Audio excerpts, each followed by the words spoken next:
ka se ju lëndojnë, dallen me ju, shpifin ndaj jush.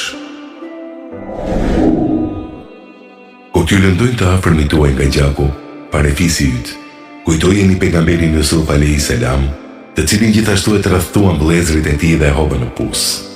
Kur prindrit tuaj ju kundërshtojnë pse ju e praktikoni fen, pse ju adhuroni Zotin e vetëm pa shok, kujtojeni Ibrahimin a.s., të cilin në zjarrin e plakëruar e hodhi babai i tij.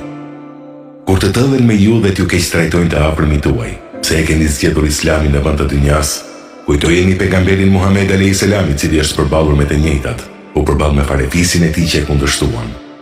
Kur të preokupoheni me ndonjë problem dhe nuk shihni rrugë dalje, kur t'ju ngushtohet gjoksi dhe nuk gjeni dot rrugë zgjidhje, kujtojeni pejgamberin Yunus a.s., i cili është gjendur në barkun e balenës në thellësitë e deteve brenda 3 errësirave. Kur të sëmureni dhe i gjithë trupi juaj lëngon nga dhimbja, kujtojeni pejgamberin Ejub a.s., i cili ishte më i sëmurë se ju.